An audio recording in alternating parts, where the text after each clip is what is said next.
మహిళల్లో క్యాన్సర్ బారిన పడే లక్షణాలు ఎక్కువ ఉంటాయా లేక? మహిళల్లో క్యాన్సర్ ఎక్కువగా వస్తుందంటే రెండు రకాలుగా ఆలోచన చేయొచ్చండి. ఒకటి, ఇప్పుడు బ్రెస్ట్ క్యాన్సర్ అనేటువంటిది 99% మహిళలో ఉంటుంది. ఎందుకంటే 1% మేల్లో కూడా రావచ్చు, male breast cancer. But otherwise you know అంటే as the age increases the risk of cancer also increases. So మరి ఆడవాళ్ళలో కూడా రొమ్ము క్యాన్సర్ అనేది నెంబర్ 1 క్యాన్సర్గా మనం చూస్తున్నాం. సో వీళ్ళలో అంటే కంపేర్ టు మెన్ ఓవరాల్గా చూస్తే మనం నంబర్ ఆఫ్ క్యాన్సర్స్ కంప్లీట్గా ఇద్దరిలో మనం చూసినట్లయితే విమెన్ అని కొంచెం తక్కువ అని చెప్పవచ్చు అలా చూస్తే. ఓ నిజంగానా? Okay sir.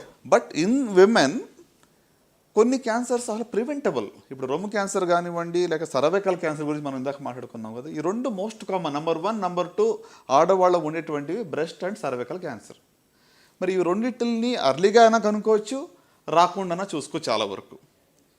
మరి ఈ రెండు ఇంత ఈజీ టు డూ. ఇవి కాకుండా ఓరల్ క్యాన్సర్స్ ఉన్నాయి, లంగ్ క్యాన్సర్ ఉంది, పెద్ద క్యాన్సర్ ఉంది. అదే కాకుండా ఆడవాళ్ళ ప్రత్యేకంగా మనం అనుకుంటున్నాం కాబట్టి ఇటీవల మరి అర్బన్ ఏరియాలో ఎండోమెట్రియల్ క్యాన్సర్ అంటే గర్భాశయమిక క్యాన్సర్, ఇది యూట్రస్ క్యాన్సర్ అటువంటిది పెరుగుతూ ఉంది. Again it link to obesity, it link to hormonal imbalance.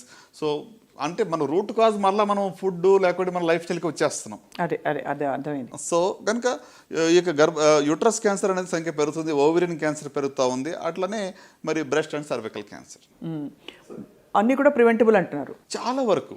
అంటే మోస్ట్ ఇప్పుడు ఓరల్ క్యాన్సర్ ప్రివెంటబుల్. ఆడవాళ్ళు కూడా పల్లెటూరులో మీరు చూస్తే టొబాకో చూయింగ్ కానీ స్మోకింగ్ కానీ చాలా ఇటీవల ఆడవాళ్ళని స్మోకింగ్ కొత్తగా స్మోక్ చేసేవాళ్ళు ఆడవాళ్ళు కూడా ఎక్కువ మంది కనబడుతూ ఉన్నారు. అంతే కదా. సో కనుక ఐ స్ట్రాంగ్లీ ఫీల్, నేను అనుకున్నది ఏంటంటే at least most common cancers, oral cancers, breast, cervical cancer, వీటిని మనం డెఫినెట్గా తగ్గించగలుగుతాం.